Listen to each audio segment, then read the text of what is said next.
point. If you just flip houses and you take that money you've been flipping houses and you're actually wasting it on cars and boats, and you have to do that for the next 20 years, what is your hustle? What's the benefit of that hustle?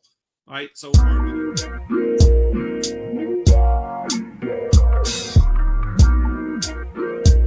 that's why it's great to have a very respected. A lot of people are asking me, hey, can we split up the deposits? Can we pay in different things? And we are live. Good Friday, Facebook. Hey. All right. So I always wait for the ding to happen on my phone because Facebook alert. Facebook alert on my phone. There we go. And the reason why I do that, Dan, just so you know, is because there has been times where I'll have to do the intro like 4 or 5 times because I think we're live, and I think we're live, and we're not really live. So anyway, hey, how's it going, guys? We are the AZ Flip Guys. That is Cashflow Chris. I am Cashflow Creator. We are just two ordinary guys doing extraordinary things, talking about real estate, mindset, and everything in between. And today, man, I am super excited for our guest. Super, super excited. This is somebody that I met through networking. And as I always tell you guys, networking. But not only did we meet through networking, but as I got to know him, you know, I found out a little bit more about what he was doing, and his life and his style just resonated a lot more with what I was doing. And one of the things about real estate is that it's such a broad topic. It's just when people say, well, I do real estate, well, what the fuck does that mean? Like that can mean so many different things. But one of the things that we really liked about Dan that we'll be talking about today is, I think Dan will agree with us when we say that not all passive income is the same. So what I like his style because he has what we like to refer as true passive income. I actually ran into Dan a few weeks ago over at the mastermind that I was over in Miami, and Dan's sitting next to me. So we got to talk a little bit more. We got to catch up. And as we were talking, he was just telling me some of the processes. He was telling me what he does to create passive income for himself and his investors. And it was just something that was really, really exciting to me. And as I said, guys, not all passive income is the same. I know that particularly right now we're dealing with multifamily, and multifamily is not 100% passive. And Dan, remember there was some guy in the meeting there who had been doing multifamily for 30-something years. And they asked him, and he said, you know, most of the time, if everything is going 100% right, like I still have to do at least 1 or 2 things throughout the month. Okay. So it wasn't 100% passive, but as we were talking about the way that you do it, you're like, yeah, my way is a whole lot different than that. So anyway, we got a whole bunch of people joining us here. If you guys are joining us live here on Facebook, make sure that you put a comment on there. Let us know where you're at. Let us know your questions. Because, guys, I'm telling you, man, where I met Dan is a place called Secret Knock.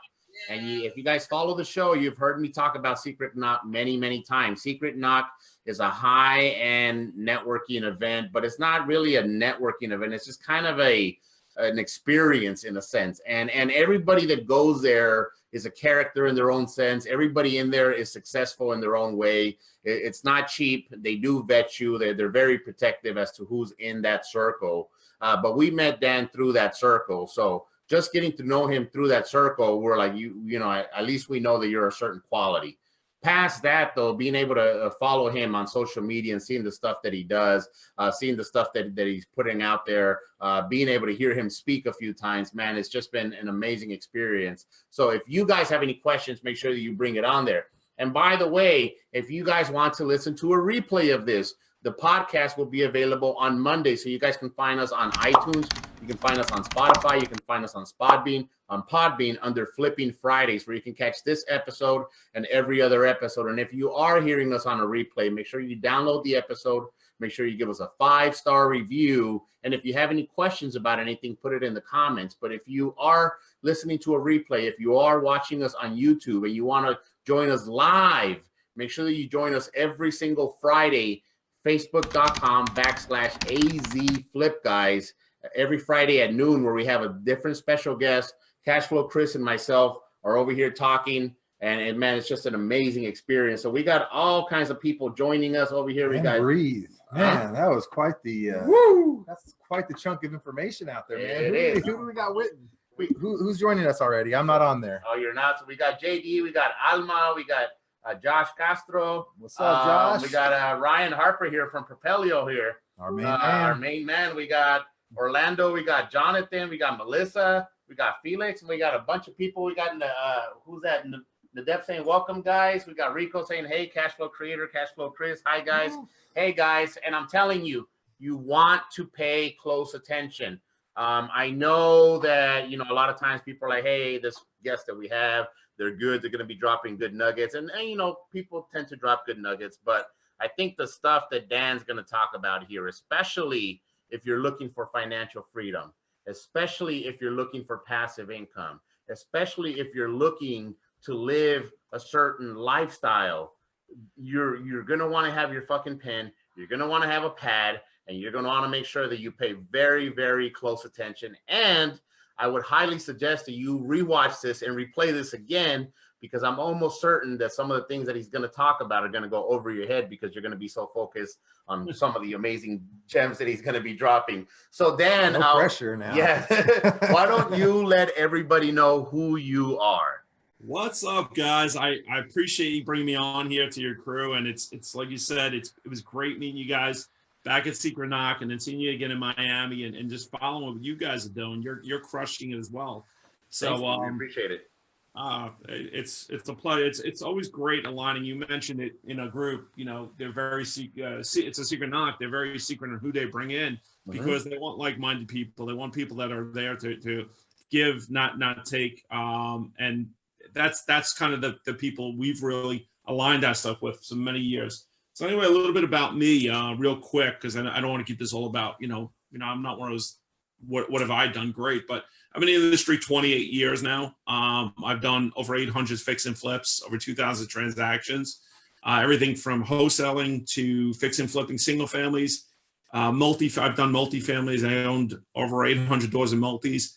I did land deals. In fact, the way you guys are in Arizona, I used to option land deals to builders. I bought and sold hotels. And I've been a big note investor for a long time. And it's not just the note investor. Where I'm a little different than most is I take non-performing assets. So I raise capital. I raise a lot of capital. And I take that and I acquire non-performing assets, whether it's notes, REOs, which banks foreclose on, tax liens, or distressed sellers like most wholesalers go out there and do. And I turn those into usually turnkey rental properties in emerging markets. But I don't go into the low-end neighborhoods. I stay more B+ to B+, C+ neighborhoods. I want emerging markets with working-class people, blue to white collar, okay? Pride of ownership in the neighborhood. Single-family homes is what I love because I have about 8 to 9 exit strategies depending on the state I'm in. And that's huge to have those 8, 9 exit strategies. Of course. So Dan, here's what I want to do is we're going to get into all that here. But I want to backtrack a little bit more because you are where you are, and you've ended up with where you're at right now because you basically did the gambit, as you just mentioned. You did everything from wholesaling to fixing and flipping to buying and holding to multifamilies to notes and everything else. And then the certain way that you do things now, there's a reason why you do things now. However, I do want to backtrack a little bit more on your story. Go back into how did you even get into real estate? When did you get into real estate? Well, I got into real estate when I was a teen. I was 18, 19 years old. Essentially, got to the point where I got kicked out of my house. Good kid, got kicked out of my house. I was planning on going to college and staying home and being able to go to college.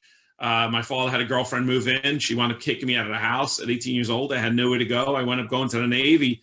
And I had a little bit of money where I bought my first condo. I was able to get an FHA loan, buy a condo, that's the funny story because back then I was making $284 in the Navy every 2 weeks, 284 or 248. I forget the number.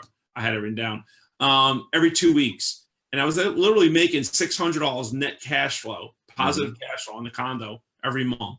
So I was making more money from rental income than actually being in the military. Wow. So, as a kid under 21 years old who couldn't go to the bars and drink, I just kept collecting my paychecks and kept collecting rent. And what do you think happened every 2 weeks once people got paid? They were out there drinking, partying, 21-year-olds and over. and I was the guy with all the money. So when they ran out of money after the weekend and they were eating bologna sandwiches, they would come to me, and I became the bank for them. So I learned very early on that I like that passive income. Oh man, that is awesome. So that's a great story, and that's really a great way to look at the realities of the world, and how if you just look at something differently, then you can have different possibilities. You know, your condo was giving you more money monthly than your active stuff that you were doing. Right. At the age of 21, I mean, we've said this before, but a lot of us are very, very dumb at the age of, and somewhere between 15 to like 23-ish, 25-ish, especially as guys, man. We tend to do a lot of stupid shit, especially when it comes to money. I'm still trying to get smart. Exactly. So you became the bank for your army buddies, but when did you move full-time into real estate? Okay. Well, when I came out of the Navy, I actually wound up working for 2 years. I was always doing real estate. I never really stopped. I was doing it very light at that time, just a small investor at the time. I wound up becoming a police officer in New York City and owned a mortgage brokerage. So I was involved in the business too, working a couple jobs, trying to make ends meet, because as a new cop in New York City, you're making $28,000 a year, trying to live with a wife and a baby in New York City. It's very tough. So I was doing real estate back then, getting into the lower end properties, rentals and stuff like that, but class D, C minus areas, you know, where things look good on paper, but they never actually perform that way. And then in 2002, 2001, 9/11 happened. 2002, I went up leaving the police department. In 2004, I moved to Delaware. Fast forward, I started becoming I was always fixing and flipping a little bit. I started really focusing almost 100% of my time on fixing and flipping properties. And that's where it all started. I was doing probably 30 to 40 properties, no less than 30 to 40 every year for probably 7, 8 years straight. I was netting no less than 50,000 per property, usually because anything under 40,000, I would wholesale. So it was 40, 50, and usually I was up in the 70 to $90,000 range net profit per property. So figure it out, 40 to 50 properties a year, making $70,000, $80,000 per property. I was doing well. I was what everyone thought was the millionaire that you want to be. I was working probably 100, 120 hours a week. Had a son at the time, had another daughter at the time, and I was just working. And what was I doing is I was actually making all that money chasing items. I was buying cars. I had a car collection that most people dream of. Watch collection. I still have it because I don't go out and buy. I was buying watches like it was like people buy milk. I was buying $10,000, $20,000 watches like crazy. You came from very blue collar beginnings. You know, you were working. You did kind of just breeze by and didn't even mention the fact that, you know, you were there on the grounds during in New York during 9/11. I've seen your picture. As I said, we've been friends for a while, so I've seen your pictures there. And you know, obviously, you're not making a lot of money. You're a public servant at that point, and you're not making a lot of money. You got a wife, you got a kid, and a lot of times what happens is that when people come from, you know, not used to making a lot of money, especially the younger that we are, once we start making it, then all of a sudden it just becomes, you know, as you did, you started buying the watch, you started buying the cars, you started buying the boats. You had to have all these things because, as you mentioned, you know, you were averaging over 50,000 per deal, and you were doing 40, 50 flips a year. That's quite a bit of money coming in. And so you were the definition of success to your friends and your family, correct? It stemmed a lot. It was, you know, you mentioned that it stemmed a lot, and I kind of skipped over that too, you know, instead of going deep. But my family life, I probably should have been a statistic out there. Mother took off when I was younger. I had to pay for everything myself. Father was, you know, he took care of it. He had a house, we had food, but literally if I wanted to go anywhere, I was paying for it myself. I wanted clothes, I had to pay for it myself. And to get kicked out of the house as a good kid that was going to college to play football because, you know, girlfriend moved in, I was shy. And we never had anything. We didn't have extras or anything like that. So we never went on vacations. We didn't have what the kids have today. And in my head, everything I thought was success was tied to money, right? Yes. So I was always envious of people. I'm not jealous. I've never been jealous. I can't say jealous. So envious. I want to be that person. I want to be that family. You know, this kid had both of his parents there all the time. I never had my parents there. I'm never going to make my kids suffer the way I suffered, you know, and that's what it was all about. So I thought success, and this is where it's really important, and this is where people get it wrong on social media, right? And you'll never see me do this because I'm very careful about it. People think success is going out there and putting these cars on social media, standing in front of a plane in front of social media. And what you're doing is you're not only you're lying about your own life. Maybe it's true, maybe it's not. But what you're doing is you're really crippling somebody on the other end of that social media, because in their head they're saying, why not me? Why can't I be like that? And I grew up in that life, and I was miserable. I was depressed. And the reason I was buying all those items, and the reason I was showing off, I'm being very vulnerable at this point, is I had my own ego to feed. It was my own ego, right? I was unhappy.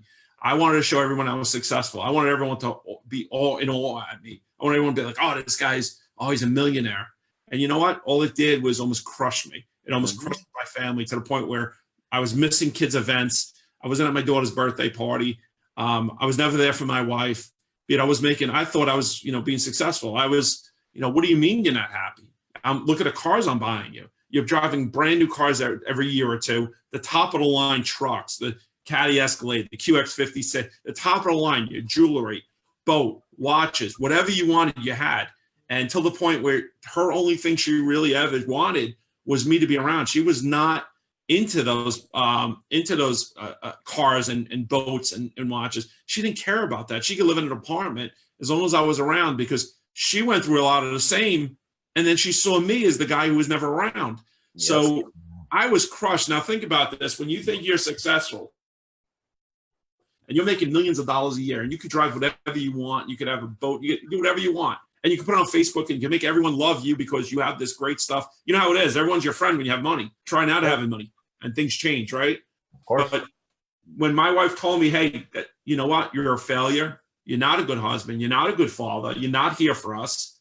That's crippling, man. I hit my knees and I started crying. I remember the day like it was yesterday.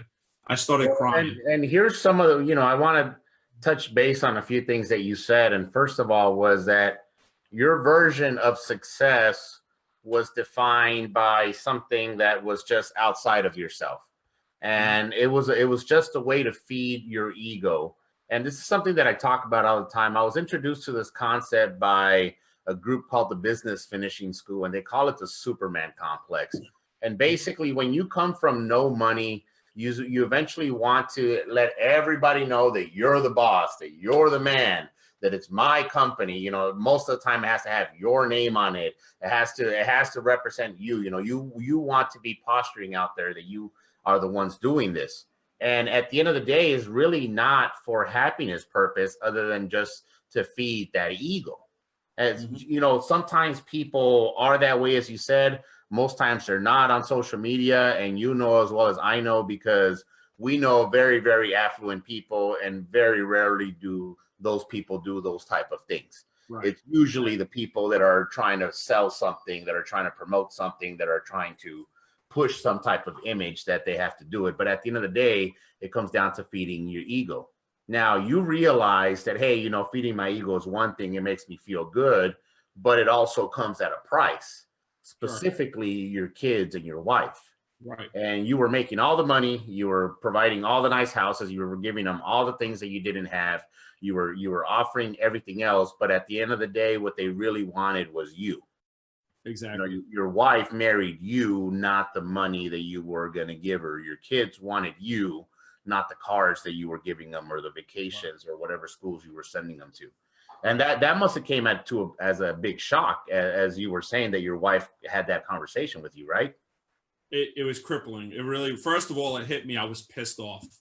And I was pissed off because I was like, how dare you? My head, how dare you disrespect that I'm busting my ass to give you what you want. And all she wanted was me. She didn't want me to bust my ass to give her what she wanted. All she wanted was time. But here's what happens.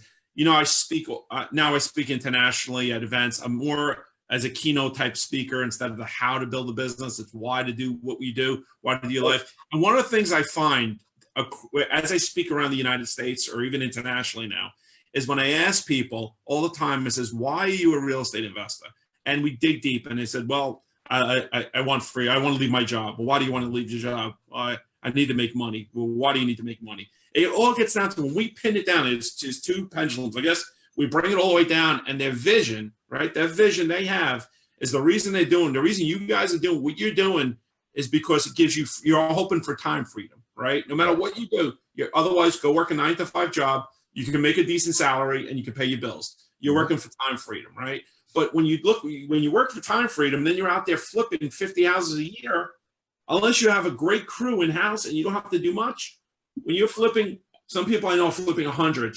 We were at the event, we heard people doing what they were doing, and I was like this, shaking my head, and I was laughing at you. I was like, I don't know how I'm shaking that they do this. But their actions and their vision aren't in alignment. Oh my God. And you know, that was one of the things that when we were at the mastermind, because we were sitting next to each other, we're like, what the fuck is going on? Like, why is these people just looking to go bigger just to go bigger? It didn't make sense. You know, we're looking at it because this is once again why I personally resonate with you. To me, it's all about the freedom. I remember when I made the decision never to go back to corporate America. And I remember saying I would rather be broke and happy and have time to do whatever the hell I want to do than to be secure and have money coming in and be miserable. Now, obviously, eventually I learned how to make money by myself and everything else. But at that point, I was willing to make that trade because I felt like a slave being there. And in entrepreneurship, a lot of people get into entrepreneurship to start freedom, as you mentioned, but because their vision is not aligned with their actions, they eventually start building this wall around them. They start building their own prison, which before you know it, they're back being slaves to their deals. Exactly.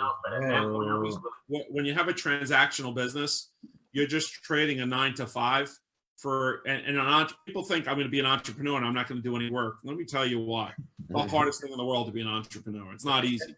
You know, I don't know. They watching these shows and they think it's easy to be an entrepreneur, but you create a job. You create a lot of jobs for yourself. Yes. You need to think about what is your plan. You need to work backwards. You need to figure out, this is my plan. I want to retire. Or I want to have my husband, wife, partner stop working in the next 5 years. I want to pay for my kids' college. How am I going to do it? How much money do I have? How do I get there? How much money do I need per property to get where I need to get? And that's how you do it. You work backwards. And if you stay focused, like to me, I can't tell you you're probably the same way. Every day I got people asking me if I want deals that are outside of my vision. They know my vision. It's hey, if you want a deal in Idaho, you can flip it and make $70,000. Like it doesn't. And I'm at that point, and Chris will tell you. I'm a real hard ass when it comes to that. Like I said, no, this is what we said that I'm doing. Like I get all these opportunities that are outside of that. But to me, that's the universe testing me. To me, it's the universe saying, hey, you claim that you want this. Let me dangle some temptations to see if this is what you really want. At least that's the way that I see it. So I'm very, very focused on, you know what? Nope. We said we want this. Specifically this, anything that doesn't fall in this wheelhouse, it doesn't fall in place, because at the end of the day, what I'm mainly looking for is freedom. You know, and my mentor told me the best way that I've ever heard it. He's like, look, Brian, I only want 3 things. I want time freedom, I want financial freedom, and I want peace of mind. And if anything that I accept into my life doesn't give me all 3 of these or messes with any of these, like, I don't care what the opportunity is. I don't care who the person is behind this. I don't even care how much money they're offering, I'm making. But if it doesn't give me time freedom, financial freedom, or peace of mind, then I'm not going to do it. 100%. And that's the problem is entrepreneurs, that shiny object syndrome. They kind of go like this, right? You know, squirrel. They chase that squirrel. Oh my God, yes. My mentor tells me the same thing. He goes, Dan, you got it down pat. I mean, you have this. You have your business down pat. Just go deep. Keep going deep. Don't go wide. Go deep. Go as deep as you possibly could. If there's nothing else there, then you can make it shift. But go as deep as you could. Everybody's all over the place. They're trying to do everything, right? And when you really look at it, how much time do you have in a week to do a side hustle? How much time are you in between your business? Well, just, and you know, you can attest this because you were there. So we were 15, 20 people in this room. Everybody's over a six-figure earner in that place. Some people were definitely seven-figure earners and probably even more. And the majority of these people were talking about adding additional tasks or growing for no fucking reason whatsoever, or just adding additional work that, and me and you were sitting there like, what the fuck is wrong with these? I know. We had one guy there. We mentioned that he was doing so much business in his own market. And everybody was blown away by how much business he was doing and able to do it so easily off the MLS, if you remember. Mm-hmm. And he's like, I want to do this. I want to do this. I want to go here. I want to go around the United States and do this around the United States. And this guy's doing so much business. He can't handle it in his own hometown. Yep. And he wants to go all over the place. And it's like, dude, just go deep. Just focus, go deep.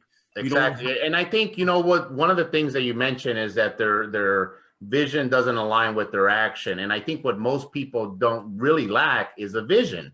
Most people really, they're as you said, as entrepreneurs, we have the shiny object syndrome. And I don't know if you know this, Dan, but my very first tattoo is right across my heart, and it says hustle. I got that as a dumb little 22-year-old hustler, thinking that I was supposed to hustle the rest of my life. And it was supposed to be, you know, something that I look at every single day. Now it just reminds me of how stupid I was back at that point. So when you're a brand new entrepreneur, like, you brag about hustling. And I'm sure you've seen this, because I see this all the time. Every fucking holiday, there's at least one or two dumbass people. While everybody's out there partying and enjoying with their family, I'm out here knocking doors, making phone calls, calling on leads. I'll be that loser that stays with my family. You go hustle. Or I love it, you know, the 4 a.m. grind. I mean, listen, when you say you don't have any time in your day and you're working the 9 to 5, you're working a full-time job and you want to get started, yeah, you have to do that. You have to wake up earlier. You have to stay up later. But there's a goal, right? What's your goal? You don't want to do that for the next 20 years. There's a goal. Get to a certain point. If you just flip houses and you take that money you've been flipping houses and you're actually wasting it on cars and boats, and you have to do that for the next 20 years, what is your hustle? What's the benefit of that hustle? All right. So our benefit of the hustle was to get to a point where we don't have to do that. And people used to, because like I said, I'm going around speaking. It started off speaking at like RIA groups and all these groups in different areas. And then it got higher and higher. And now it's not even so much about the how-tos, it's the why-tos. But I always tell people, and, you know, I did it specifically spoken like the Bay Area, San Francisco, and, you know, 300 plus people over 3 days in meetings. And I was shocked. You know, these people, unless they make $150,000 to $300,000 on a flip, they're not interested, right? It's not interesting to them. There's no wow factor, right? So I always come off and I said, listen, guys, and I said, if I was to tell you I make only $250 to $300 per door, right? Is that exciting? Like I told you, my first condo was almost $600 a door. Yep. That's not really life-changing, right? But let's talk about doing that 500, 600, 700 times. Mm-hmm. Gets pretty damn exciting, right? And the reason I like single families, right, is because I like to sell those off. So I have a big portfolio, right? So in my portfolio, most of it, 2/3 of it are seller finance notes to investors. Now I have the ability to sell those notes to investors over and over and over again. And when I say that, I have one investor that could buy 10, 20 properties, rather than an owner-occupied borrower that really can only buy one. Mm-hmm. Plus, with an investor, I don't have to deal with Dodd-Frank, their commercial loans. So let me slow you down here for a second. One of the things that we find all the time when we bring people like you is that you've been doing this for so long that you don't, you know, you're just used to talking like this, and you know, most people out there may not understand what you might have not been saying. Right. So basically right now we have transitioned into what he's currently doing. And what he was talking about is that the large majority of his portfolio are notes. Now he's holding papers. For you guys that don't know what a note is basically, so if you go buy a property, so Cashflow Chris buys a property from a bank, he goes to Bank of America per se. He comes in with his down payment and he has to sign paperwork. Well, that paperwork is basically the note. This paperwork is basically saying Chris has bought this property for this amount. He put this money down. He's paying X amount of money per month. He's going to pay this for the next X amount of months. This is the note.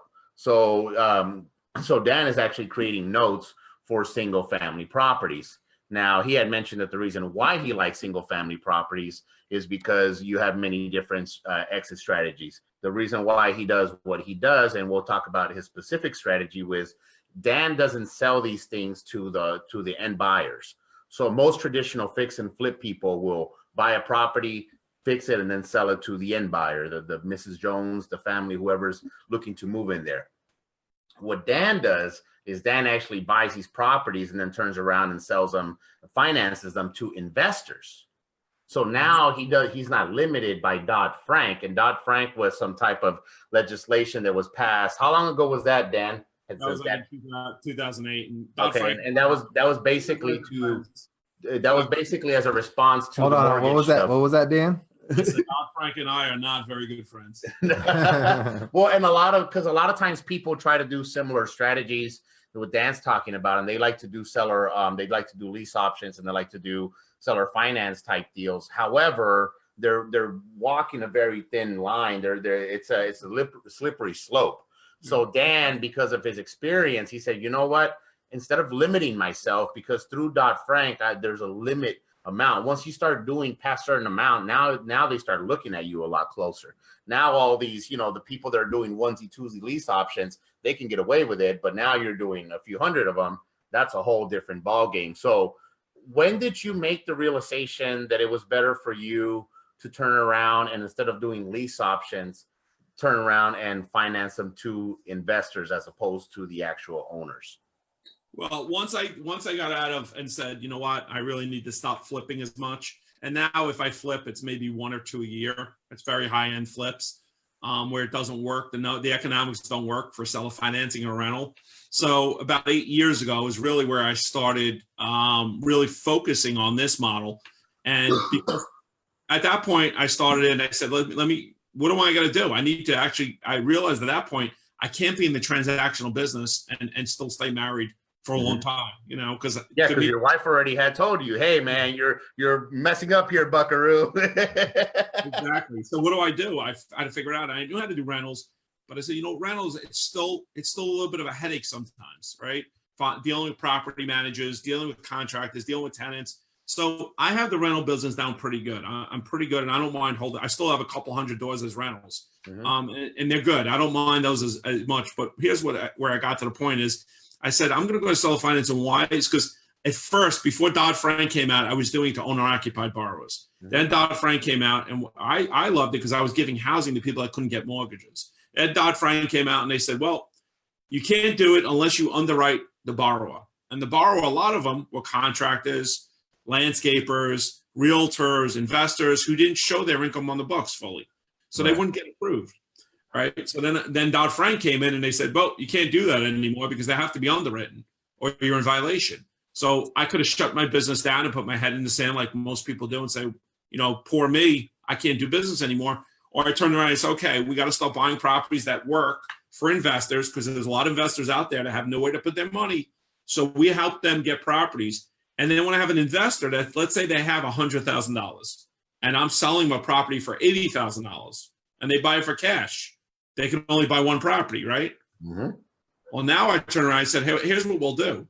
Because I still want passive income. I don't want to be transactional, right? I said, I'll sell you the properties. You can put down 30% or $20,000, whichever is greater. And that's just what I do. You can put down whatever have people put down whatever you want. So now if they put on an $80,000 property, 30% down is $24,000, right? So now that same investor can buy 4 properties from me. I'm increasing their net worth by $320,000.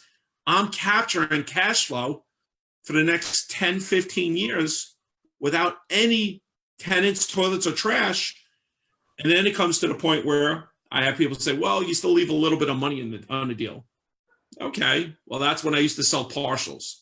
And a partial is selling some of the paper. Hold on, Dan. Before we get into that, I'm going slow. I love you, brother. But once again, we have to keep into consideration the people that don't know what's going on. So let me break down in layman's terms what Dan has said so far. And as I mentioned in the beginning of the show, you should be taking notes. And I highly, highly suggest you go back and watch the replay again, because once again, Dan has been doing this since he's 18. And Dan is not 18 anymore. Anyway, so he has a lot of experience. Younger than me here. Come on. He has a lot of experience under his belt, and like I said, a lot of these things come naturally. For you guys that follow my mindset stuff, you know that there's 4 different steps of change, and the last one is unconsciously competent. That means that you know it so well that it just comes fluidly to you. So anyway, let me break down what he just said. So Dan was renting out properties. He got tired of fixing and flipping houses because it's transactional. Fixing and flipping, you have to find the next deal, you have to find the next deal, you have to find the next deal. It's the same thing with wholesaling. It's a never-ending thing. He realized that, hey, man, you know, I'm spending a lot of time doing this. My wife already gave me the ultimatum, like I either need to fix this or she's going to leave me. I'm going to lose my family. That's not what I want. And for you guys that follow Dan Z on online, you know that he like family is top priority to him. So I could just imagine the fire that was under his ass. At that point, he said, you know what, let me move into rentals. However, he realized, like a lot of landlords out there realize, that you have to deal with tenants, you have to deal with toilets, you have to deal with property managers, you have to deal with contractors. There's a few things that you have to deal with. So eventually he said, well, instead of renting these things, why don't I do seller financing, which is basically he was financing these properties for the bank. So somebody like Cashflow Chris here, who runs a contracting company, he's out there fixing and flipping. He doesn't really have a steady job with steady income. It's going to be very hard for him to apply for a loan, especially back then. So before the Dodd-Frank era was going, Dan was actually making a lot of seller financing, saying, hey, if you come in with a certain amount of money down, I'll finance you the property and you're going to eventually own the property. I'm the bank. You continue making payments to me. However, which he said allows them to buy 3 houses instead of 1. Well, no, I'm talking about just the actual the homeowner. So this was back when he was doing the owner occupied stuff. However, because of Dodd-Frank, he's not able to continue owner occupied because now they made you underwrite the deal. Now they made you underwrite the borrower.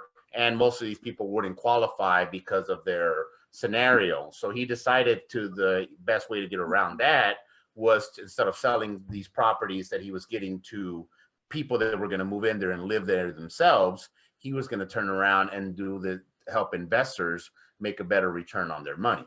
So if you're an investor like myself, let's say that I was looking to buy a property over in Delaware where he's at, and the property's worth whatever, $100,000, $80,000, and I only have 100, I can only buy 1 property. But he said, hey, let me take the same concept that I was doing with the owners, so the people that were looking to buy and live in this property, let me tweak that, because everybody took a hit. Like most people that were doing what he was doing, which was seller financing these things to the actual end owners, they all took a hit when Dodd-Frank came in. Is that right, Dan? Oh yeah, they took a huge hit. So anyway, what he did was he shifted his strategy.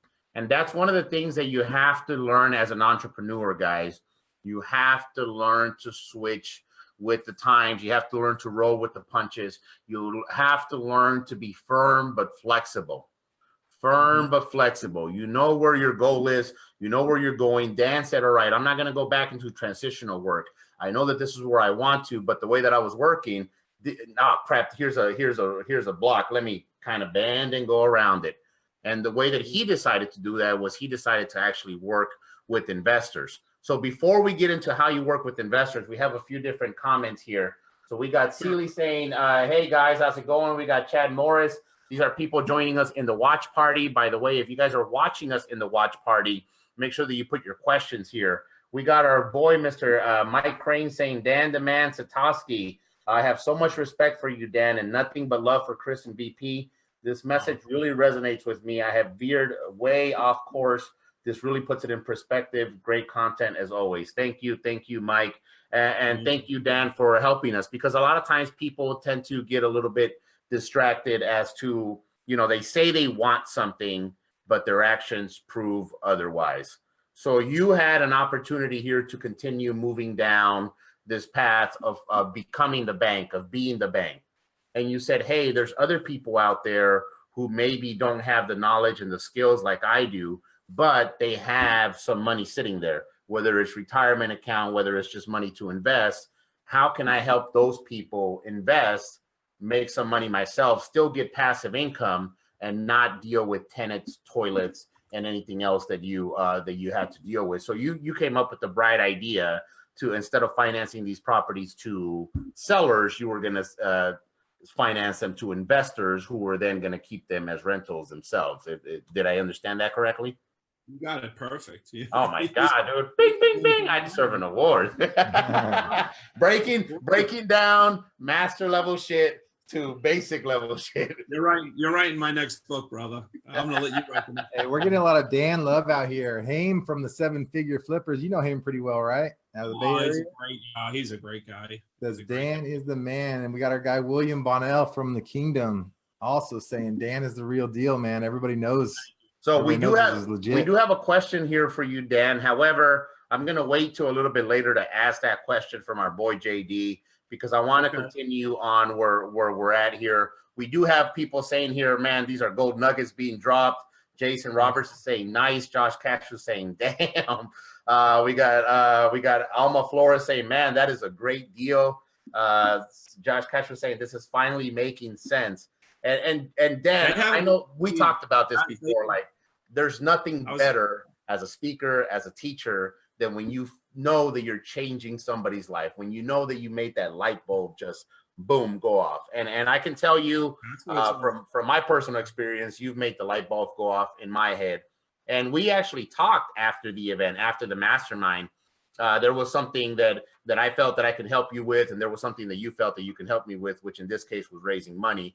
And you know, I'm talking, and I'm like, it's making sense. And then you say one thing, and I'm like, oh man, I never thought about that. Like, that's the one missing piece. Like, oh my God, that makes so much sense. So it looks like you're doing that for some of our audience over here. So anyway, Dan, you decided to move into seller financing these to investors. And as you mentioned before I cut you off there, you mentioned that you were able to help them leverage their money, build their net worth even higher, as opposed to just buying one property all in cash. And at the same time, you were able to create passive income for yourself. So let's talk about the first part of that, which is the investors, the people coming in with the money. You said, hey man, how can I help them? And you're able to help them leverage their money. So let's go a little bit deeper in there. You have a property, as you said, in that area that was worth $80,000, and the investor only has $100,000. As opposed to you selling it to him cash, they're going to come in 180,000. They only have 20K left. They don't have enough to even buy a second property if they wanted to. So you say, hey, Mr. Investor, instead of you doing that, why don't you let me finance the property for you? You're going to come in and you're going to be 30% down, which is $24,000. Now you're able to buy 4 properties with your same $100,000, and you're able to leverage that to, as you said, build your net worth an additional $300,000 or so than what they would have been just coming in with one cash. Correct. And it's so important, because what happens is now you're putting your investors first, right? So my friend Matt, I don't know if Matt remember, he always says people before profits. And that's what changed my life a while ago, was when I got into people before profits. I used to chase money. Now I chase relationships and friendships. And you work with them. And let's say on one property, they buy it, it's an $80,000 property. The net to them on rent, after all your expenses are paid, if they bought one property, let's say they make only $500 a month, right? But now we turn around and we do 4 properties, and let's say the net goes down on each property to $150 a month. I just got them 4 properties, so now they're making more per month cash flow, plus they're building, they have appreciation, they have depreciation, they have debt reduction, they have interest write-off. God forbid that property goes up in value in the next 15 years. God forbid the rents go up in rent over the next 15 years. We just helped, and we deal with a lot of dentists and doctors and CEOs of companies that they don't have the time to do this themselves. So they really value us helping them do this. And for us, we're getting these properties in distress most of the time from the banks, sometimes from sellers distressed as well. And we're not into an $80,000 property for $80,000. We might buy that property for $25,000. We'll put another $15,000 to $20,000 into it. So think about it. Now on my side, They're giving me, sometimes I have it rented already. I'm collecting rent. Sometimes I don't. They're giving me $24,000 down. So I might only be out of my pocket, let's say another $15,000. If you start looking at me collecting a $450 payment, right? That's $5,000 when I'm out of my pocket $15,000. My returns are pretty good with very, very little risk. I'll never say no risk, very little risk. What kind of terms are you offering to your investor buyers? Cool. I do it. What I do is better than even a commercial bank because I want to take care of them. I'll do a 30-year amortization, which most commercial lenders are not doing. I'll do a 10-year balloon where most commercial banks have a 5 or 7-year reset, as you guys know, because you're doing multi, right? So I'll do a 30-year RAM, a 10-year balloon, and my rates are usually 8.99 to 10.99% on those. So better than hard money. Better than hard money. What's and that? You're right at that 10. You're right at that 10-year mark when that principal starts exceeding the interest, right? Right. Well, the most powerful. I don't want to jump ahead yet, but I'm just going to tell you this part because I know Brian's going to kill me if I start going way ahead because I have some strategies here. But I'll tell you this: the most powerful note you could produce is what they call the 10-10-10. Okay, 10% down, minimum of 10% down, 10% interest rate or lower, right? Not crazy low. So they say 10%. I don't like to be at 10. I really like to be like 9.99 or 8.99. Okay, and a 10-year balloon. Now you got to look at the deal and you got to make sure the deal works for your investor. So you can be flexible on it, right? If you have to go to a lower interest rate, you could. I can charge 25% in almost every state except Tennessee because these are commercial loans. They're like credit card loans. I wouldn't do that because it doesn't work for the investor. Right. But then I always get a wise guy at the event when I'm speaking or I'm teaching this topic, and they say, "Well, Dan, you still got 15,000 in the deal." Well, you can't keep doing these if you keep leaving 15,000, and that's when we get into the last two. All right, I don't know if you're gonna. I'm gonna jump a little bit into this. Yeah, for sure. This is the last two deals that I can get my money back is if I turn around and I say, "Hey, Chris, I got this. You're an investor now, right? You're passive. I got this note right now. It's a $50 note. Property's worth $80,000. It's rehabbed, it's rented, and it's professionally managed. The buyer is an investor and put $24,000 down on his property. You only got $25,000 in your IRA, your kid's Coverdale, your health savings account, your solo 401k. How would you like to make 6% on your money backed by this deal, this note? Would that interest you?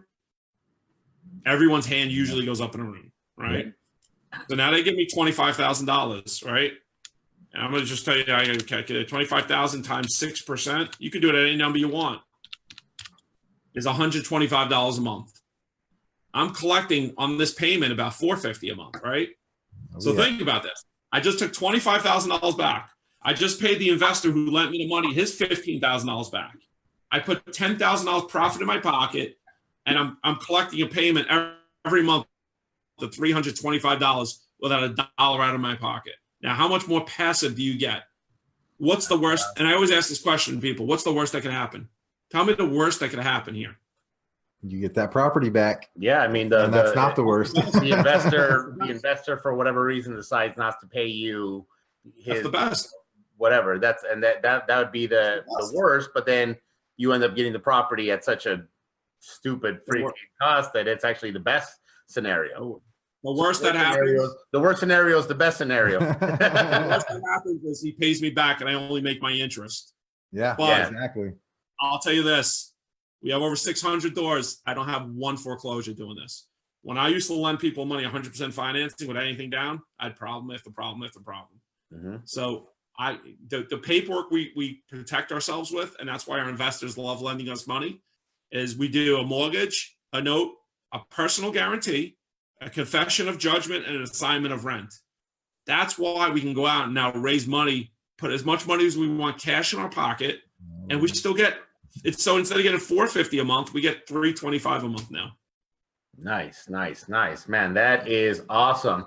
So let me try to break that down to layman's terms. Dan, why don't you just break down what were those few items and then explain kind of what those were?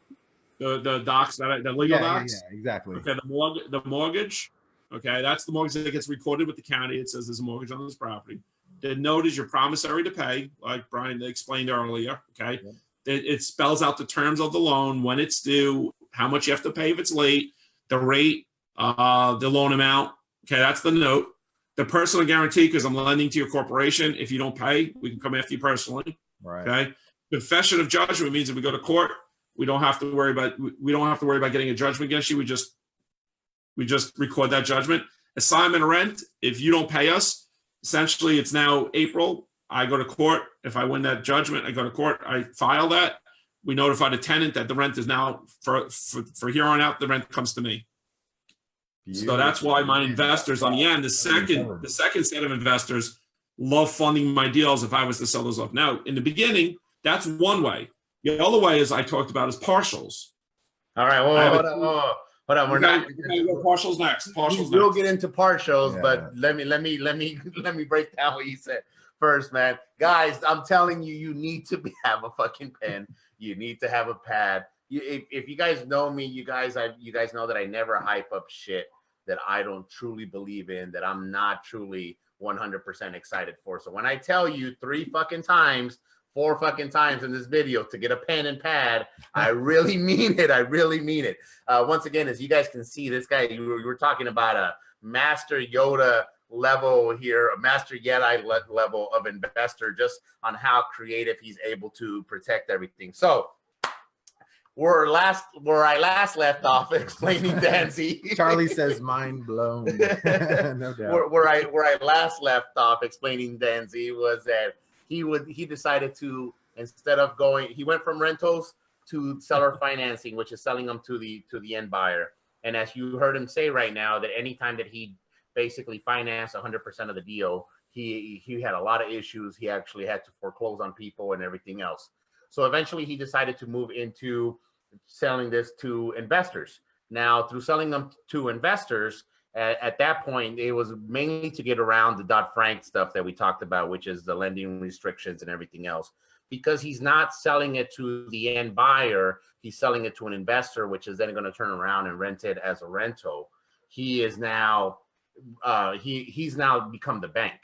And just like if you were to buy a property, Cash Flow Chris goes buys that hypothetical property that we talked about. He gets a loan from Bank of America. He turns around and rents it to BP. BP makes, I don't know, BP's daughter clogs the toilet. Cash Flow Chris can't call Bank of America and say, hey, man, you know, I need you to do something with it. Absolutely not. So Dan positioned himself as the bank. However, because he is dealing with investors, he said, hey, let me show you how you can create an amazing return. And by the way, how we can leverage these things. But because Dan is a very smart businessman, he put a few things in place to say, hey, here's how we can guarantee that we have your money. So you're an investor lending me money. I say, hey, I'm going to take your money to invest in this property to do this type of deal. And we're going to then turn around and rent it out. So everybody's going to be getting paid through this process. Here's how I can guarantee you that I'm going to protect you. You know, I have the promissory notes. I have the assignment of rent, which is freaking genius. Basically, that means that if for whatever reason, so if Dan here has a property, right? He's doing his deal. Cash Flow Chris is the investor. I'm the renter. So Cash Flow Chris agrees to come in the hypothetical $80,000 scenario. So he comes in with $24,000 down, and then Dan is now able to finance this property for him. And Dan talked about the 10-10-10 scenario, which is basically at least 10% down, at no more than a 10% interest, right? And a 10-year balloon. So basically he says, hey, Chris, I'm going to finance this property for you at 9% interest rate. So your payments are going to be whatever, $400 a month or whatever to me. You know that you can rent it for $700 a month or $750. So you're going to make the difference. For whatever reason, Chris decides not to pay. Now I'm the renter. I'm still paying the rent. Chris decides not to pay Dan. Dan has something in place where he says, hey, you know what? Here you go, judge. He agreed to do that. He didn't do that. The rents are now coming to me. Dan will then come to me, the renter, and say, hey, man, the rents are now coming directly to us. That's how he protects his investors.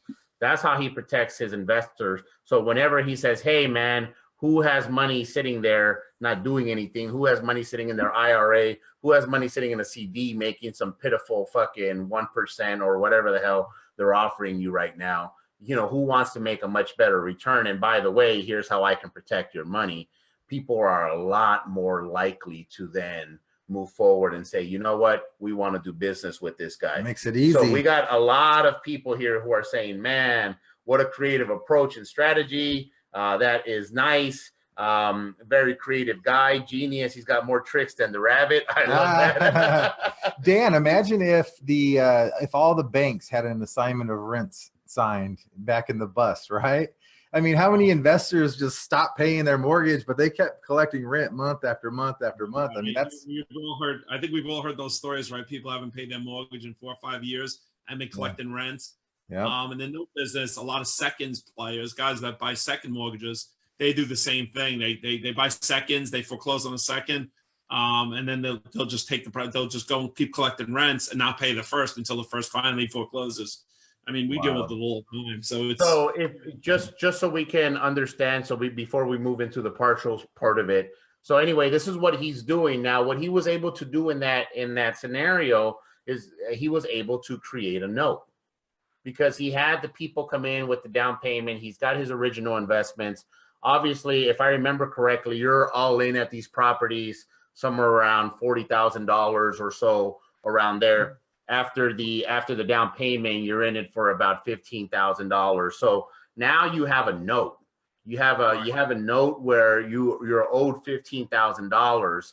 However, the investor is paying. So what's that? 80 minus wait. 4. Opposite. I'm not owed. I'm still owed the 56,000. Exactly. That's what I'm saying. That's what I'm saying. So you have a note that's owed. I was doing the math in my head before you corrected me. But okay. So anyway, you have a note that is worth 56,000. This is how much money, but you're only into it for 15,000 because you were in it for 40. You got your money back, whatever. No, so you're out of pocket for 15,000 on a note that is worth 56,000. Now, he said, if I go to Cash Flow Chris and say, hey, Chris, I got this property that's worth 80. There's a note on it for 56. The tenant, the buyer has already put $24,000 down. They're paying 9% interest. Would you be interested in buying this from me? Now, even if you turn around and sell that thing at whatever, let's say that you sell it at 25,000 or whatever, you're still owed that difference. Yeah, because the Cash Flow Chris, who's the guy who is the investor who's renting me the property, he agreed to pay 56,000. So now Dan says, out of that 56,000, let me sell $25,000 note to you. I'll keep I'm assuming you're keeping the second position, but it doesn't really freaking matter at that point, because it doesn't work like that. It works a little different. If you want to sell the whole note off, like you want to just sell it off to Chris, that kind of note is probably going to sell at par. If it's a $56,000 note, he's going to pay $56,000 for it. Mm-hmm. What I'm doing is I'm doing a collateral assignment. So I'm borrowing $25,000 and I'm giving the borrower a note, the investor, whoever lends me the money now, I'm giving them a note for $25,000, $30,000, $40,000, whatever I borrow, right? And then to protect them, I'm doing a collateral assignment. I'm saying, if I don't pay you back your $25,000, I will assign this note to you for $56,000. Mm-hmm. Nice. Right. So that new, I'm still in first position. Okay. With the investor, you understand that? So I'm not taking second positions. What I'm doing is his $25,000. He's giving it to me. I'm taking 15 of it. I'm paying off the original investor who gave me the money for the deal. So he's out. The new first investor is out, and that is a new note against this property. Exactly. And at that point, at that example, 25,000, you basically cashed out 10K. So you get 10K in your pocket. However, you still get the spread that is there. So just to clarify what I said, basically he's not going in second position. He's still in first position. He writes a note with an investor saying, hey, for 25,000, I agree to pay you X, Y, Z. And if for whatever reason I don't pay you X, Y, Z, then you get to take over the rent for the whole 56,000. He takes over the $56,000 note. He owns it. The whole note. Now that's a win.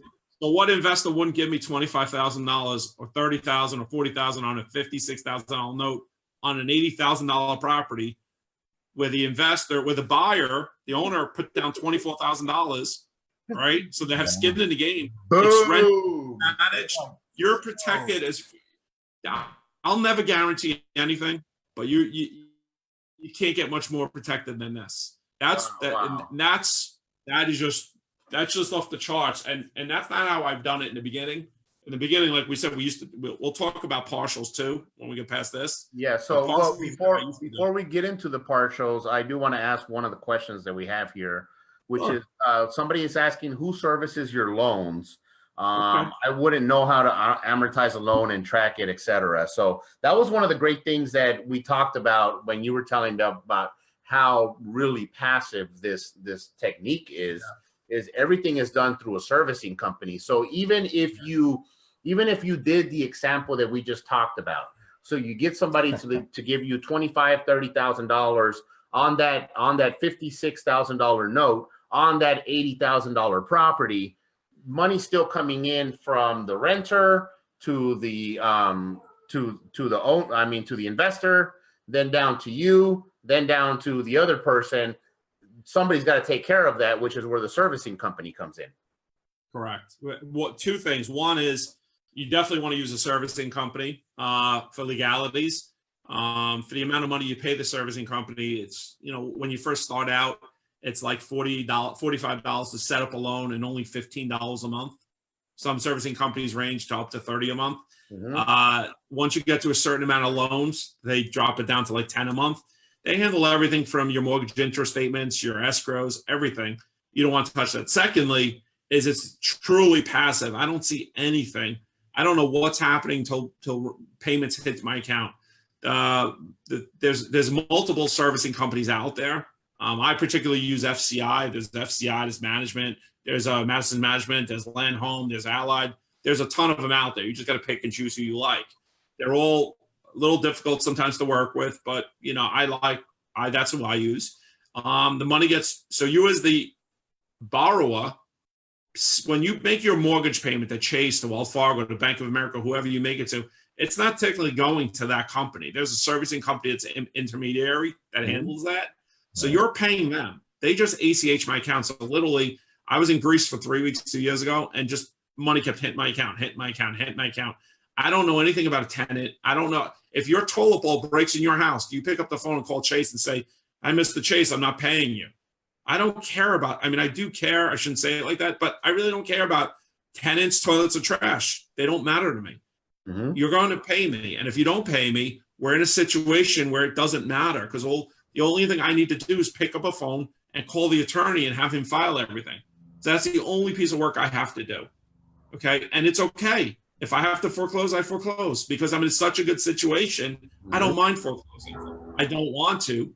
It's not my goal. I don't want to take anyone's house, but if I have to, it's not a problem, right? So everyone gets involved in these deals and they're like, well, what if this goes wrong? What if that goes wrong? In my situation, there's not much that can go wrong. Insurance is in my name. Homeowners insurance. If there's a fire, I get paid first. Title insurance is in my name. I get notified. If you cancel homeowners insurance, I get notified by the insurance company. There's not much that can go wrong in my world. And I hate to say that because I feel like I jinxed myself, but that's how we do it. And when you want to do this business passively, here's it's a good point that whoever brought up that question is about servicing. Mm-hmm. As I speak around, I have people like, well, you have a couple hundred loans. You're paying 10. I only pay $10 a month now because I've over a certain amount. You're paying $10 a month. Well, that's cutting into my margins. Think about it. Do I want to sit there? Yeah, the payments can come in automatically, but you got to give a mortgage interest statement. You got to have an amortization schedule. Every payment a little bit different goes towards interest and principal. Do I want to handle that for $10 or $15 a month, even though I have 600 doors? No, it's not worth it. You know what? So I'm okay. I'll take. We have a lot of doors, and that's a lot. I spend a lot of money on servicing, a ton of money on servicing. But you know what? It allows me to do everything I do. Right. But it goes back to your actions matching your vision. Exactly. You could save, quote unquote, save whatever the $6,000+ a month by actually, you know, not running it through a servicing company. But what you just did is you just added a whole bunch of headache. You deducted a whole bunch of time that, as we've stated multiple times through this interview, is taking away from your family, which is one of the most important things, if not the most important things in your life. So that you've already made the decision and said, man, if it doesn't fit this, I don't want it, which is where the processing companies come in. And that's we've had that conversation. We've had that conversation about staff, right? And people are like, well, just hire somebody for $40,000 a year to sit in your office and do it. I don't want to manage that somebody. Like, it's not worth it for me, right? It doesn't align with my vision. It's not my core competency to manage somebody sitting here. I don't know if they're screwing up servicing. I'm not good at that. Yep. What am I good at? I'm good at raising money. I'm good at finding deals. I'm good at helping investors. I'm good at packaging deals. I'm good at figuring out the exit strategies. That's what I'm good at. I'm good at the high level stuff. The minutia on how to do it. Yeah, you can go out there and swing a hammer and put your own drywall up and paint your own walls. But you know what?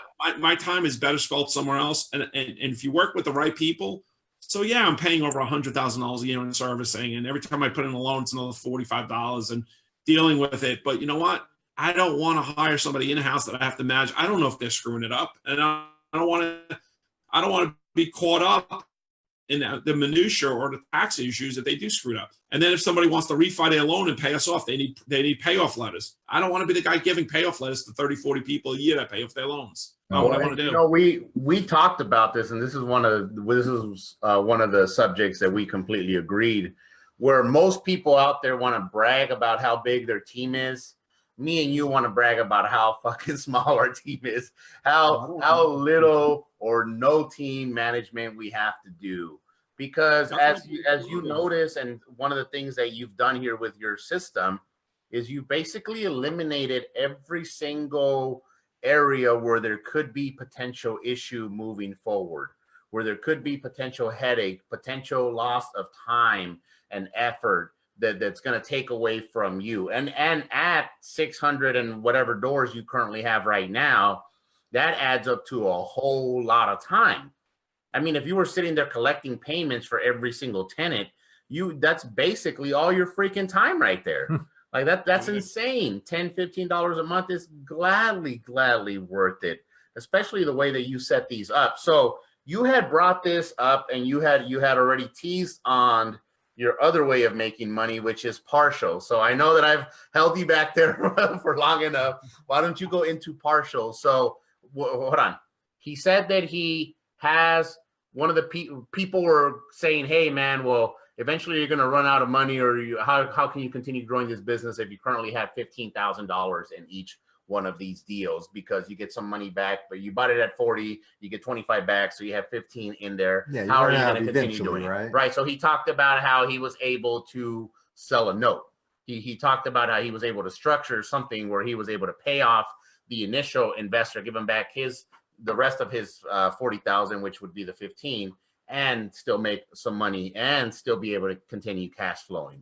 So now you're going to go into partials. Why don't you go ahead and tell everybody what that is and how it is that you use it? Cool. Well, let's just go back with the other collateral assignment. I'm not selling a note with a collateral assignment. What I'm doing is I'm borrowing against my note. Okay. So I love it.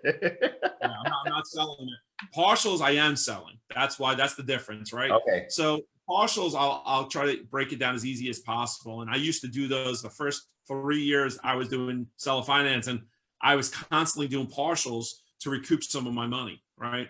So think about a partial. We have a 10-year balloon, right? So I said we do a 10-year balloon.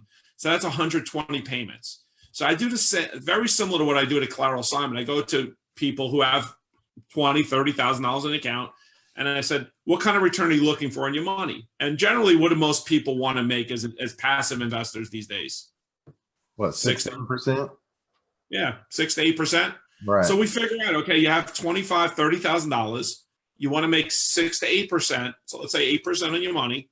We'll figure out at 8%, my payment is $450 a month. We'll figure out how many payments we can sell you. let's say we could sell you 40 payments. I don't have the numbers in front of me. I have to do it. I have my partial calculator, which is very easy to do. You can do a partial calculator. So let's say I sell you 40 payments. What do you think? So I give you 40 payments. For that, you give me $25,000, right? Now you collect the next 40 payments. What do you think that happens after you got your 40th payment? I don't know what happens. It's like a boomerang. The loaner comes right back to me. 41st payment comes to me. Okay, so then you start collecting on that. Right. So I get it on the back. 5,000, and then you continue to collect your payments. Right, but I lose my payments for the first 40 payments because I sold those. So I get nothing. So now what I'm doing is I'm selling those payments. Let's say it's a $450 payment. You're giving me $400 per payment. I'm just pulling numbers in my head right now, so don't hold me to this. And you're buying the payment from me for $400, but you're going to collect $450. So that's how you're going to make your profit every payment.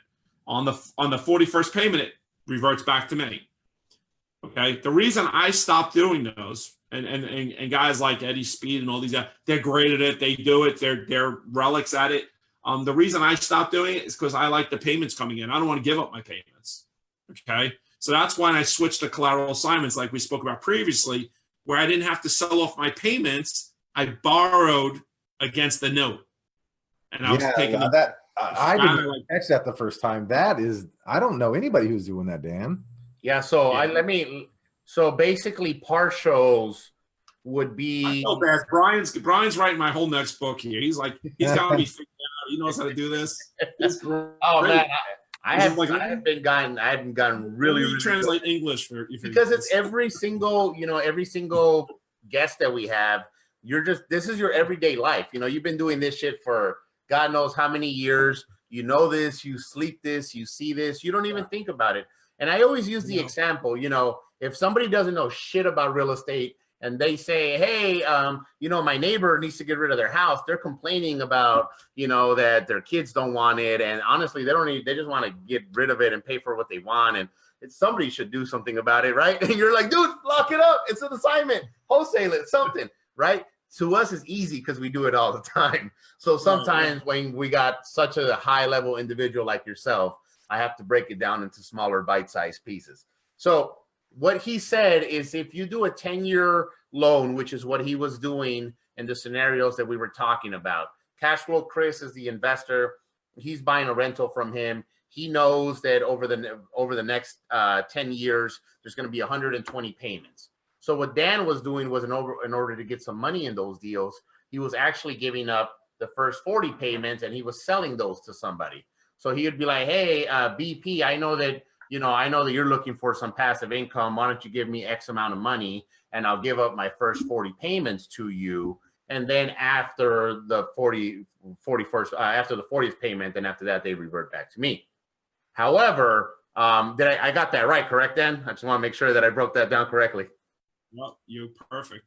Perfect. All right. So what he decided to do though was when you do that, you get money up front, but you also stop making payments, which is why he switched his strategy.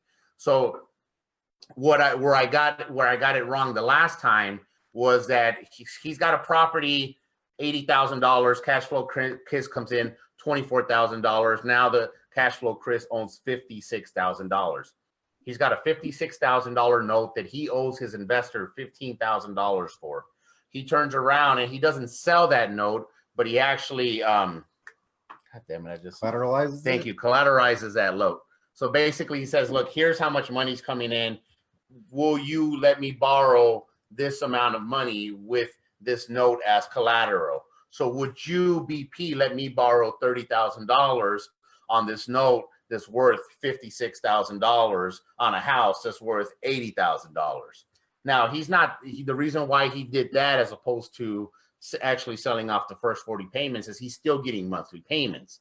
He doesn't get, they may drop a little bit, obviously, but he's still getting monthly payments.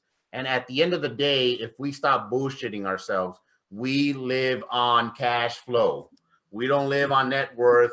We don't live on anything else other than cash flow. And you see this all the time with people that are retiring, which is why I'm really glad that Dan is doing this, because he's giving people a way to create passive income, a way to create cash flow.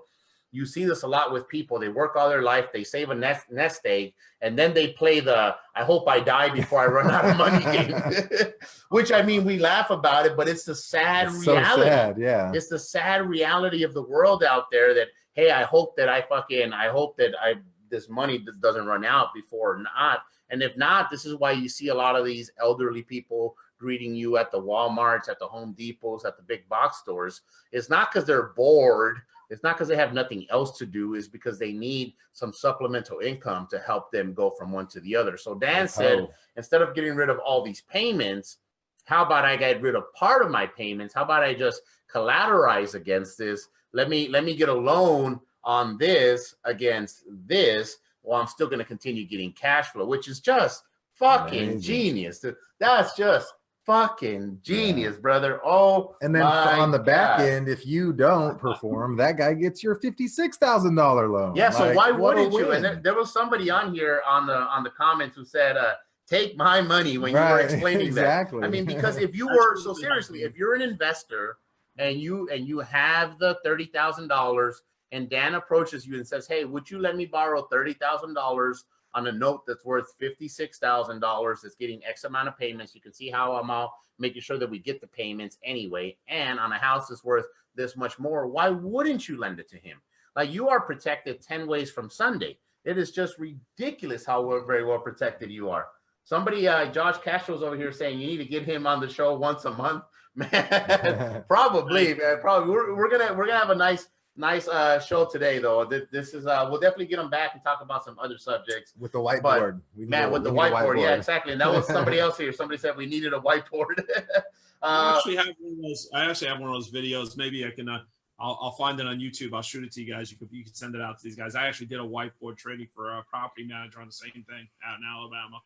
Oh man, great. Yeah, and then A, that would be great, and then B, we'll have you on the show again. It'd be great. We got Danny over here saying, yes, the goal is to live life of freedom. If you want to work hard, get a job. And that's right. And here's the thing, guys, is there's nothing wrong with working hard initially, but you have to have a plan. Dan just doesn't sit there and everything happens to him. He had to put in the work initially. He had to go come up with these ideas. He had to find the investors. He had to find the properties. He had to find the contractors. He had to get the properties in place in order for the investor to come in, like in this scenario, Chris to come in with the $26K in order for him to have the note, which then he can collateralize against. So he had to put in the work. But if you're going to work hard, make sure that you're working towards creating passive income.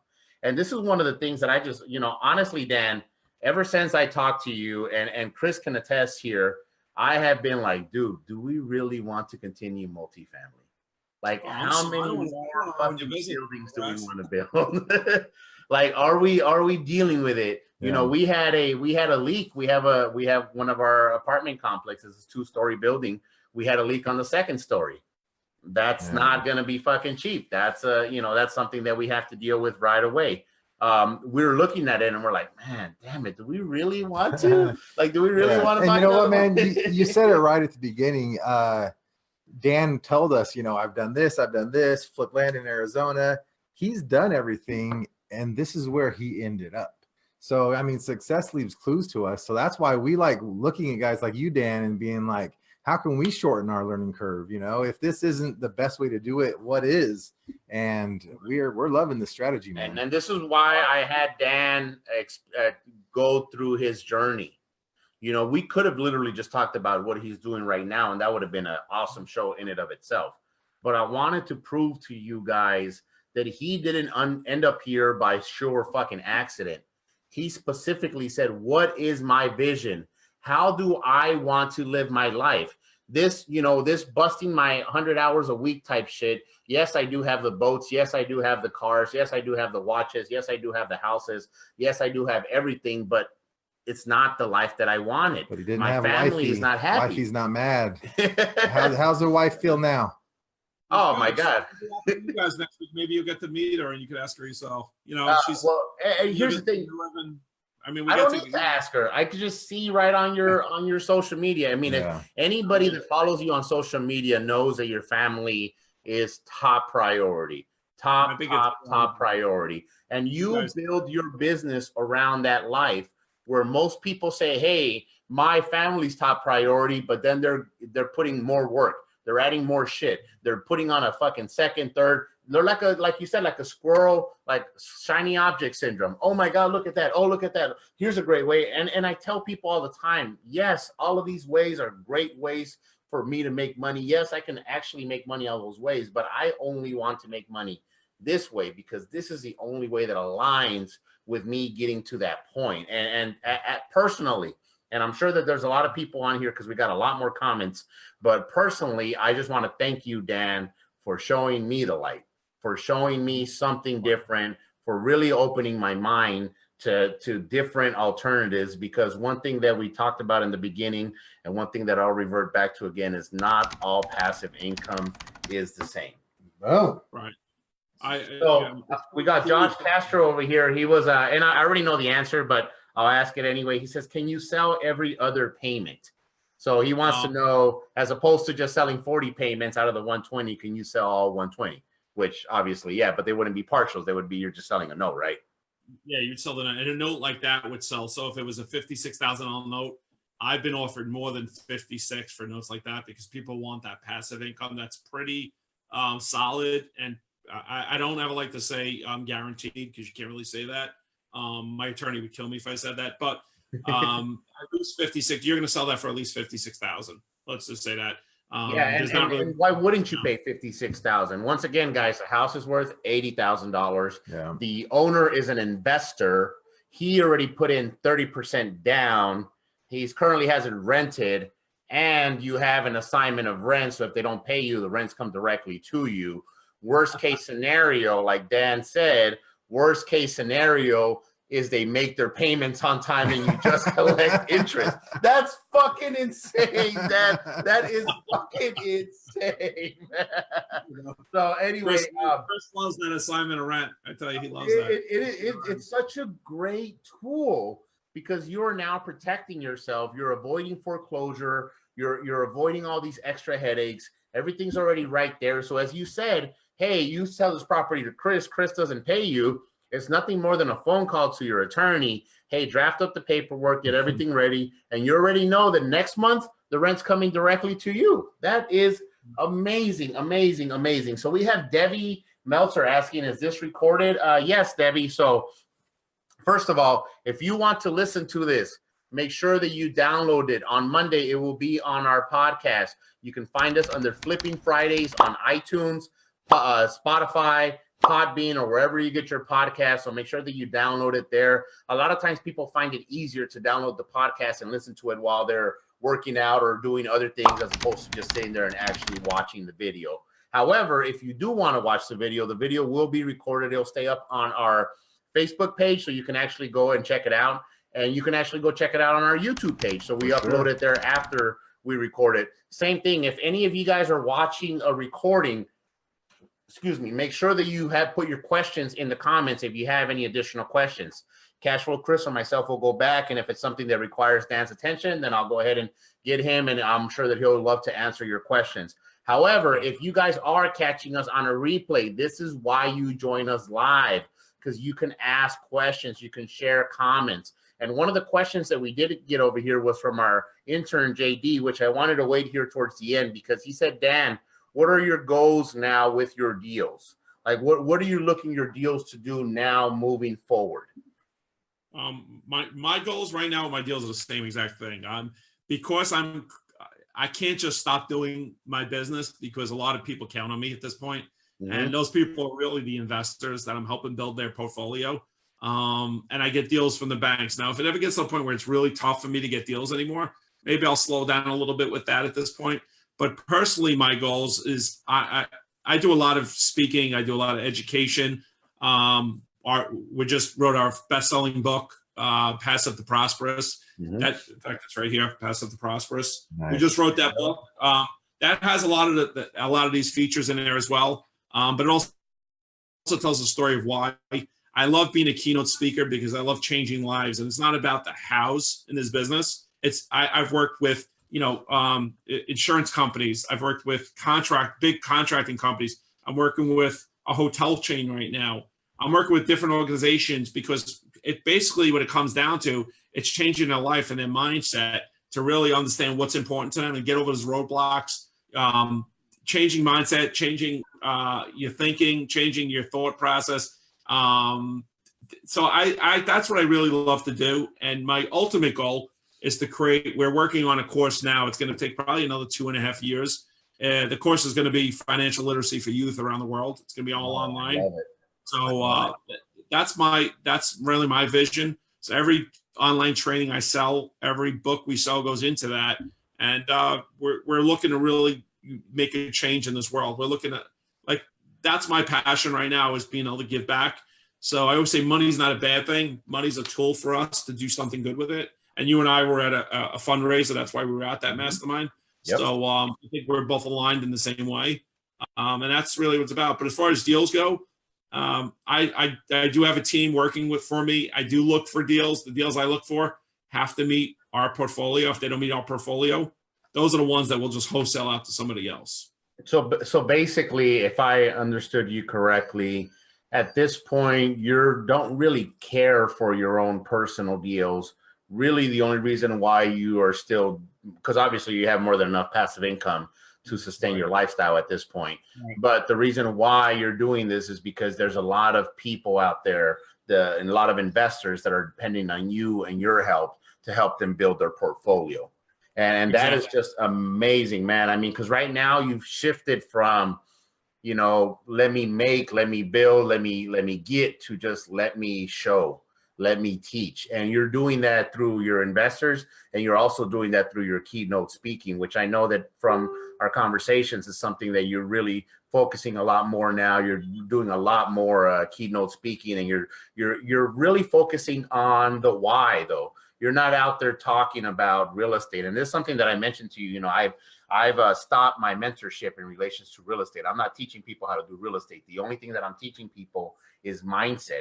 I need you to understand your why. And I think that you will probably agree with me. One of the main reasons why people are out there having their vision be one thing, but their actions be something else, is because they really don't know what their vision is. They don't really know what their why is. And I've mentioned this before on the show, but I'll put it out there again.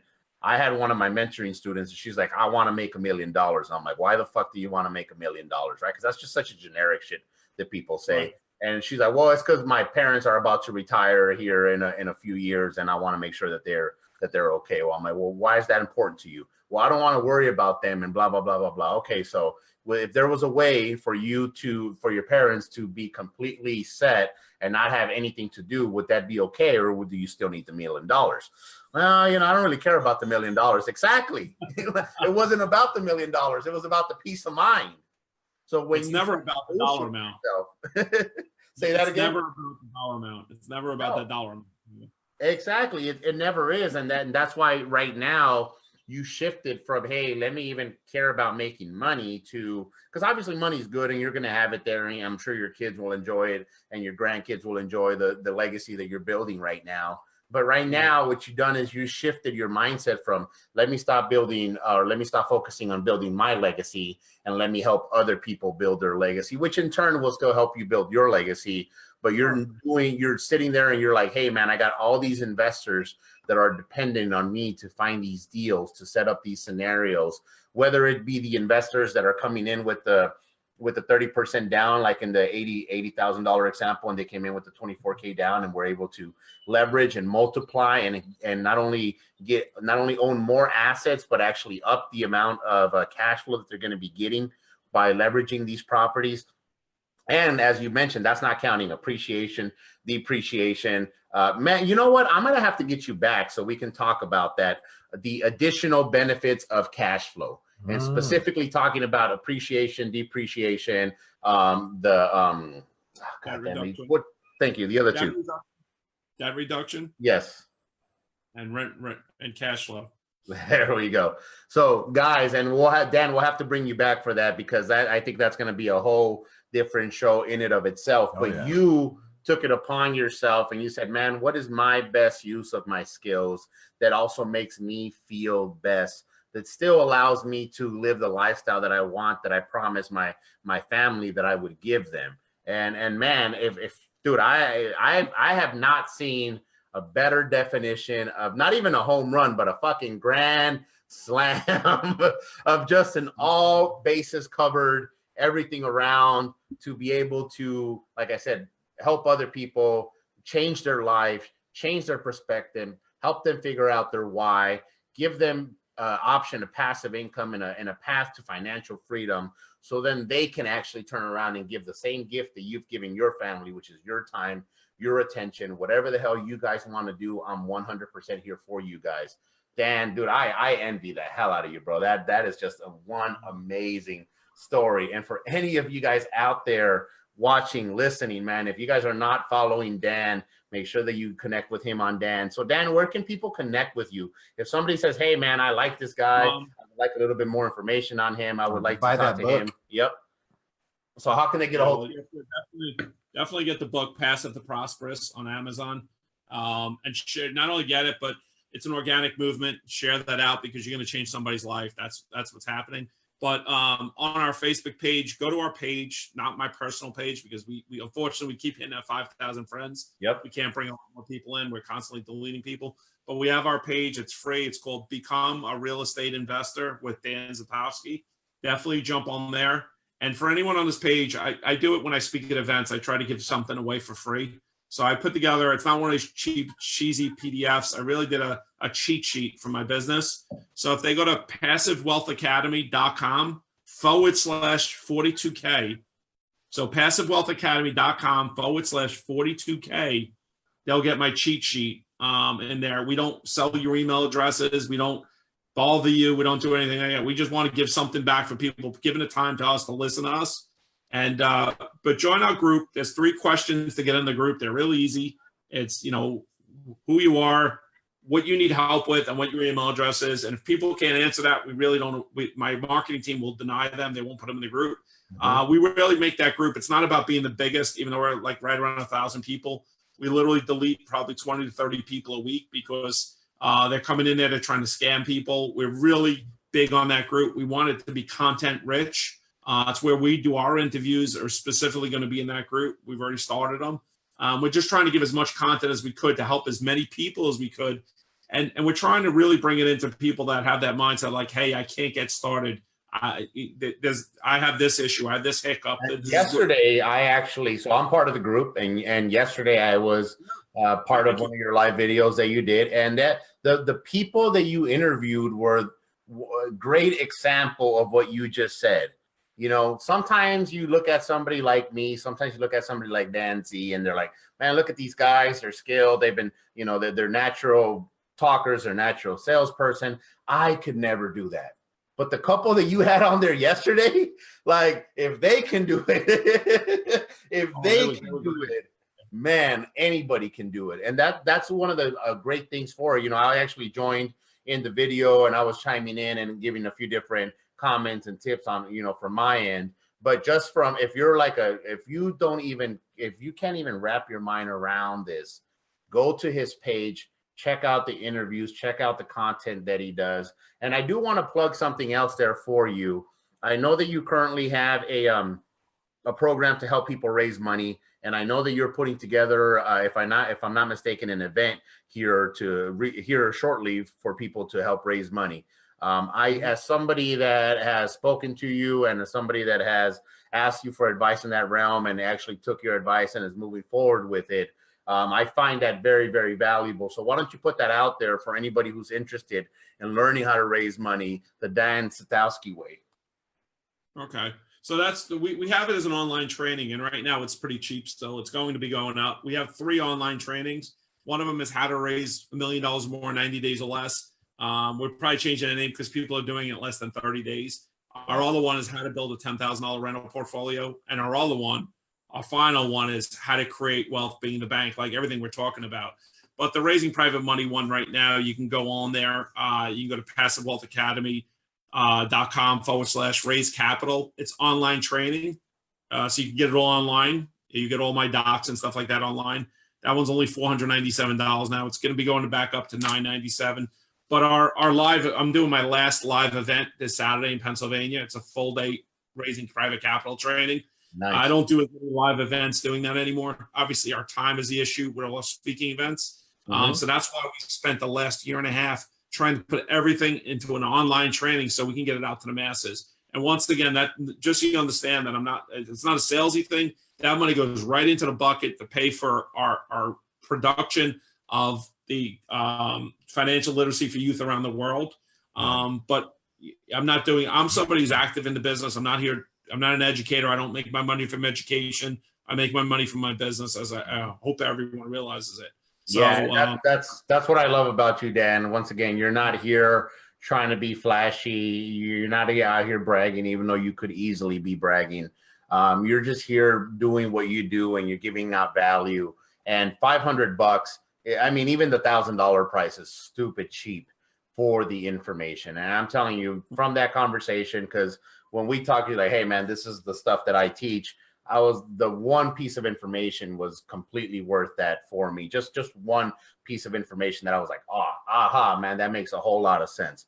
And, you know, mind you, I've been raising money for probably a few years now. So I kind of already knew the basis of it. So if you have no experience raising money, if you're having trouble raising money, if you need to learn how to raise bigger pots of money, if you need to learn how to get into a bigger sandbox, which is what you specifically told me that my problem was, I need to go play in a bigger sandbox. Make sure that you get his thing, get it now before it goes up. Make sure that you go check it out. Dan, this has been an amazing show. I really, really appreciate it. You dropped a whole lot of knowledge. You dropped a whole lot of, you blew a lot of people's minds out there, man. I'm sure that a lot of people are going to sit there and rethink their whole fucking life right now after, and that's what you want to do. I know that gives you joy, being able to change somebody's life. And I can tell you personally, man, you've changed my life, and I really, really appreciate that. Well, I appreciate you guys, because you know what? Without you guys getting this out there to your group, they're still going to be chasing. They're going to be in that rat race, and that's what we're trying to do. We're trying to help people. You know, why not help people get out of that rat race? I have no dog in the fight here. I just want to share with people how it's helped me, and maybe they're going through the same thing. Even if they're not real estate investors, even if they're business owners, they can own a deli, they could be a dentist, whatever the rat race they're in. Like, start planning to get out of that rat race, and you could do it. It's not as hard as people think. They don't know what to do, and everybody could start this. And people say, well, you know, you have 600 plus doors. How do you get there? And my answer is just, dude, it's one door at a time. It doesn't take that long. One door at a time. How do you eat an elephant? One bite at a time, right? Well, Dan, you know what I'm going to have is I'm going to have our VA Jordan get a hold of you, and then we'll schedule you for round 2 when we come in, and we'll talk about some of the additional benefits, because those things are ridiculously exciting.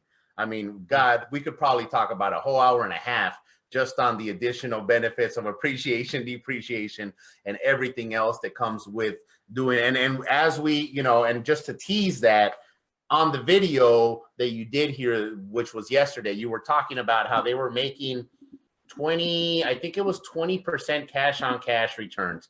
Results not 24%. No, and there were 24% return cash on cash. However, after you put in the appreciation, the depreciation, the write-off, the cash flow, everything else, it was closer to like a 40% return. Ridiculous, ridiculous, guys. So anyway, we'll have Dan back. That I do promise. We'll get him on the schedule. But Dan, once again, I want to thank you so much for your time. I know your time is very valuable. So I want to thank you so much for here. I know that you've helped us out, and I know that you helped out a lot of our viewers.